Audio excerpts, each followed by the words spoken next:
وظیفہ لے کر آیا ہوں۔ تفسیر قرآن صراط الجنان کا مطالعہ کر رہا تھا، 22واں پارہ صراط الجنان پیج نمبر 143، اور یہ آیت نمبر ہے 26 سورہ سبا، اس کی تفسیر میں۔ تو کیا کمال کے دو اللہ تبارک و تعالیٰ کے ناموں سے خوبصورت وظائف ملے، الفتاح اور العلیم، یہ یاد کر لیجیے۔ علامہ اسماعیل حقی رحمۃ اللہ تعالی فرماتے ہیں الفتاح، یہ اسم مبارک کا خاصہ یہ ہے کہ اس کی برکت سے مشکلات آسان ہو جاتی ہیں، دل روشن ہو جاتا ہے اور کامیابی کے اسباب حاصل ہو جاتے ہیں۔ نماز فجر کے بعد جس نے سینے پر ہاتھ رکھ کر 71 ٹائمز اس اسم کو یعنی یا فتاح یہ پڑھا تو اس کا دل پاک اور منور ہو جائے گا، اس کا کام آسان ہو جائے گا اور اس کی برکت سے رزق میں بھی وسعت ہوگی۔ اور دوسرا ہے العلیم، اس اسم مبارک کا خاصہ یہ ہے کہ اس کا ورد کرتے رہنے والے کو علم اور معرفت حاصل ہوگی۔ یہ بھی پڑھتے رہا کریں، العلیم العلیم العلیم۔ اللہ تعالیٰ مجھے اور آپ کو اپنے ناموں کا اور اپنا ذکر کرنے کی توفیق عطا فرمائے۔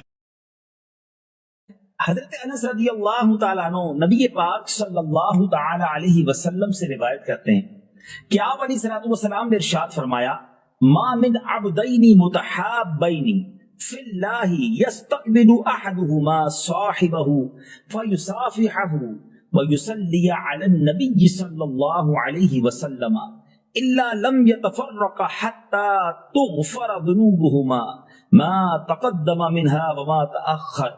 سبحان اللہ، اللہ عز و جل کی خاطر محبت کرنے والے دو مسلمان آپس میں ملتے ہیں اور باہم مصافحہ کرتے ہیں اور نبی کریم علیہ الصلوۃ والسلام پر درود بھیجتے ہیں تو اللہ عز و جل ان کے جدا ہونے سے پہلے اگلے پچھلے گناہ معاف کر دیتا ہے۔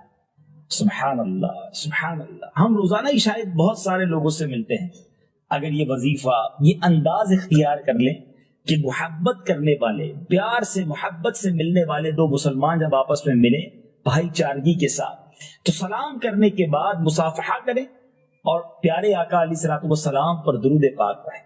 سبحان اللہ، کتنی دیر لگتی ہے، مگر اب دونوں کے ہاتھ جدا ہونے سے پہلے اللہ تعالیٰ دونوں کے اگلے پچھلے گناہ معاف فرما دیتا ہے۔ پھر کیوں نہ ہم درود پاک کی کثرت کریں اور پھر کیوں نہ کہیں ہر درد کی دوا ہے صلی علی محمد۔ سبحان اللہ۔ اب ایک اور شاندار حدیث پاک سنیے، حضرت سیدنا انس بن مالک رضی اللہ تعالیٰ عنہ فرماتے ہیں رسول اللہ صلی اللہ تعالی علیہ وسلم نے ارشاد فرمایا، من صلی علی صلاۃ واحدۃ صلی اللہ علیہ عشرہ ومن صلی علی عشرا صلی اللہ علیہ مئۃ۔ آقا علیہ الصلوۃ والسلام نے فرمایا جس نے مجھ پر ایک مرتبہ درود بھیجا اللہ عز و جل اس پر 10 مرتبہ رحمت نازل فرمائے گا، اور جس نے مجھ پر 10 مرتبہ درود بھیجا اس پر اللہ عز و جل 100 مرتبہ رحمت نازل فرمائے گا۔ پھر آگے فرماتے میرے آقا، ومن صلی علی مئۃ کتب اللہ بین عینیہ براءۃ من النفاق وبراءۃ من النار واسکنہ اللہ یوم القیامہ مع الشہداء۔ آقا فرماتے جس نے مجھ پر 100 مرتبہ درود پاک پڑھا، ایک درود پر 10 رحمتیں، 10 درود پر 100 رحمتیں، مگر 100 بار درود پاک پڑھنے والے کو انعام کیا فرمایا، جس نے مجھ پر 100 مرتبہ درود بھیجا اللہ عز و جل اس کی آنکھوں کے درمیان منافقت اور جہنم سے آزادی کا پروانہ لکھ دے گا اور قیامت کے دن اسے شہداء کے ساتھ اٹھائے گا۔ سبحان اللہ سبحان اللہ سبحان اللہ۔ ناظرین ذرا غور تو کیجئے کہ 100 مرتبہ درود پاک پڑھنے میں وقت ہی کتنا لگتا ہے۔ الصلاۃ والسلام علیک یا رسول اللہ، تصویر لیجئے، پڑھنا شروع کیجئے، شاید 10 منٹ میں آپ پڑھ لیں گے۔ صلی اللہ تعالی علی محمد صلی اللہ علیہ وسلم، 10-12 منٹ میں 100 کا عدد پورا ہو جاتا ہے۔ انعام کیا ہے؟ دونوں آنکھوں کے درمیان یہ لکھ دیا جائے گا کہ یہ بندہ منافقت اور دوزخ کی آگ سے بنی ہے، یہ بندہ جو ہے یہ اس کے بارے میں فرمایا کہ یہ اس کو اللہ تعالیٰ قیامت کے دن شہداء کے ساتھ اٹھائے گا۔ کیوں نہ درود پاک پڑھیں، یہ دنیا میں بھی کام آنے والا ہے۔ پچھلی حدیث میں ہم نے سنا کہ اس بندے کے اگلے ہاتھ ملائیں تو اگلے پچھلے گناہ معاف ہو جائیں اگر درود پاک پڑھ لیں مصافحہ سلام کرنے کے بعد۔ اور دوسری حدیث ہم سن رہے ہیں کہ جہنم سے آزادی، منافقت سے براءت اور شہیدوں کے ساتھ قیامت کے دن اٹھنا نصیب ہوگا۔ کتنے بڑے بڑے انعام ہیں، ہم سنتے جا رہے ہیں اور ایمان تازہ ہوتا چلا جا رہا ہے. سبحان اللہ. بی بی عائشہ صدیقہ رضی اللہ تعالیٰ عنہ سے مروی ہے کہ نبی پاک علیہ الصلوۃ والسلام نے ارشاد فرمایا جب کوئی بندہ مجھ پر درود پڑھتا تو فرشتہ اس درود کو لے کر اوپر جاتا ہے اور اللہ عز و جل کی بارگاہ میں پہنچاتا ہے. اللہ عز و جل فرماتا ہے اس درود پاک کو میرے بندے کی قبر میں لے جاؤ. یہ درود اپنے پڑھنے والے کے لیے استغفار کرتا رہے گا اور اس بندہ خاص کی آنکھیں اسے دیکھ کر ٹھنڈی ہوتی رہیں گی. سبحان اللہ. قبر میں بھی کام آئے گا. دنیا میں پڑھا ہوا درود قبر میں راحت کا باعث بنے گا. ایک ایسا غلام کہ جس نے نبی پاک کو تلاش کیا تو کس اسٹرگل کے ساتھ تلاش کیا.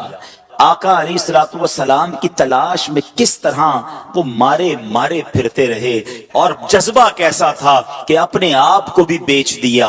جی ہاں، اپنے آپ کو گویا سولڈ آؤٹ کر دیا، غلام بننے کے لیے تیار ہو گئے. مگر آقا دو جہاں کے قدموں تک پہنچنا تھا، کسی طرح مدینے کی بستی میں پہنچنا تھا، آخری نبی کے بارگاہ میں حاضر ہونا تھا. سبحان اللہ. آج وہ عشق بھری داستان آپ کو سنانی ہے. ماجرا کچھ یوں تھا کہ وہ شخصیت خود کہتی ہیں کہ اچانک میرے دل میں خیال آیا، حالانکہ وہ کسی اور دین پر عمل کرتے تھے، مگر اچانک خیال آیا کہ سب سے افضل دین کون سا ہے، زمین و آسمان بنانے والی کون سی ذات ہے، اس تمام چیزوں کا خالق اور مالک کون ہے. وہ کہتے ہیں کہ میں اس زمانے میں ایک راہب تھے، میں تلاش کر کے ان کے پاس پہنچا اور ان سے کہا کہ ذرا یہ تو بتائیے اس پوری دنیا میں سب سے افضل دین کون سا ہے. تو وہ راہب کو کہتے ہیں کہ تجھے یہ اچانک بات کہاں سے سوجھ گئی. تو کہتے نہیں، میں یہ جاننا چاہتا ہوں کہ زمین و آسمان کا مالک کون ہے، سب سے افضل دین کون سا ہے. تو اس نے کہا کہ پھر ایسا کرو، اگر اس سوال کا جواب چاہیے تو موصل میں، یہ عراق کا ایک علاقہ ہے، وہاں ایک راہب ہے، اس سے بڑا کوئی عالم نہیں ہے، تم ان کے پاس جاؤ، وہ شاید تمہاری رہنمائی کریں. ٹریول کر کے وہ کہتے ہیں میں ان کے پاس پہنچا، ان کے پاس میں رہا اور ان کے ساتھ میں عبادت کرنے لگا. وہ دن کو روزہ رکھتے تھے، رات کو عبادت کرتے تھے، میں بھی بالکل انہی کی طرح عمل کرنے لگ گیا. 3 سال ان کے پاس ٹھہرا رہا. اب ان کے وصال کا وقت قریب آ گیا. میں نے کہا آپ تو دنیا سے جا رہے ہیں، مجھے بتائیں اب میں کدھر جاؤں. کہتے ہیں مشرق میں تو کسی ایسے شخص کو نہیں جانتا جو اس دین کا کاربند ہو جس پر میں عمل کرتا ہوں. ہاں البتہ جزیرہ عرب کے پاس ایک راہب ہے، اس کے پاس چلے جاؤ اور اسے میرا سلام کہنا. آپ فرماتے میں اس عالم کے پاس چلا آیا، اس کے انتقال تک اس کے ساتھ رہا. اب جب اس کی وفات کی خبر ہوئی تو اب 3 سال کے بعد میں نے کہا اب مجھے آپ کس کے پاس جانے دیتے ہیں، آپ کی انتقال کا وقت قریب آ گیا ہے. وہ کہتے ہیں میں پوری دنیا میں اور کسی کو تو نہیں جانتا، البتہ اموریا میں ایک بڑی عمر کا عالم ہے، پتہ نہیں تم اس سے مل بھی سکو گے کہ نہیں. بہرحال وہ کہتے ہیں اس راہب کا انتقال ہوا، میں اموریا کا سفر کیا. حق کی تلاش ہے، دین حق کی تلاش ہے، خالق و مالک کی تلاش ہے. ایک شہر سے دوسرے شہر کا سفر ہے. اب وہ اموریا پہنچتے ہیں، وہاں بھی کچھ عرصہ رہا. اب ان کے انتقال کا وقت بھی قریب آ گیا. کہتا ہے اب آپ مجھے کس کے پاس بھیجتے ہیں. وہ کہتے ہیں اب دنیا میں میرے علم کے مطابق کوئی ایسا عالم نہیں جو حق پر ہو، البتہ ایک زمانہ قریب آتا جا رہا ہے جب حضرت ابراہیم علیہ السلام کی آل میں ایک شخص پیدا ہوگا. کئی 100 سال باقی ہیں، تم اس کو نہیں پا سکو گے، لیکن دیکھو اس کے علاوہ کسی اور کے پاس مت جانا. اگر تم وہ زمانہ پالو تو پھر تم ان کو ضرور ان کا ساتھ دینا، وہ حق پر ہوں گے. اور سنو اس شخصیت کی نشانی یہ ہے، انہی کی قوم کے لوگ انہیں ساحر کہیں گے، معاذ اللہ جادوگر کہیں گے، مجنون کہیں گے، کاہن کہیں گے. اور دیکھو ان کی ایک نشانی اور ہے، ہدیہ دو گے نا تو تناول کر لیں گے، صدقہ دو گے تو وہ اس میں سے کچھ نہیں کھائیں گے. اور سنو ان کے دونوں کاندھوں کے درمیان، دونوں شانوں کے درمیان مہر نبوت بھی جگمگا رہی ہوگی. میرے آقا کی بھی کیا شان ہے، ابھی دنیا میں ظاہری آئے نہیں ہے، زمانہ پہلے ہی دیوانہ ہے. شاعر کہتا نا ایک میں ہی نہیں ان پر قربان زمانہ ہے، جو رب دو عالم کا محبوب یگانہ ہے۔ آقا کا پتہ بتا دیا، مگر کب آئیں گے، کدھر آئیں گے، کہتے کچھ پتا نہ تھا۔ اب وہ شخصیت کہتے ہیں کہ میں انتظار کرتا رہا، آخر ایک بستی کی طرف ایک قافلہ جا رہا ہے، عرب کی ایک وادی ہے، کھجوروں کی وادی ہے۔ یاد رہے ابھی لفظ مدینہ اس شہر کو مدینہ کہا نہیں جاتا تھا، اس کے پہلے کئی اور نام تھے۔ کہتے ایک قافلہ جا رہا تھا، میں نے ان سے پوچھا تم لوگ کون ہو؟ وہ کہنے لگے ہم اس بستی کی طرف جا رہے ہیں جس بستی کا اشارہ اس راہب نے دیا تھا۔ آسان لفظوں میں سمجھ لو وہ قافلہ مدینے کو جا رہا تھا۔ کہتے ہیں کہ ہم وہاں تجارت کرنے کے لیے جا رہے ہیں، ہم وہاں تجارت کرتے تھے، لیکن وہاں آل ابراہیم میں سے ایک شخص پیدا ہوا ہے، اس کی قوم اس کے قتل کے در پہ ہے، جس کی وجہ سے وہ ہجرت کر کے ہمارے شہر میں آ گیا ہے۔ ہمیں ڈر ہے کہ کہیں وہ ہماری تجارت کو روک نہ دے۔ اب سنو، مدینے پر اس کو کنٹرول حاصل ہو گیا ہے۔ معاذ اللہ وہ قافلے والے نبی پاک علیہ الصلوۃ والسلام کے خلاف باتیں کر رہے تھے،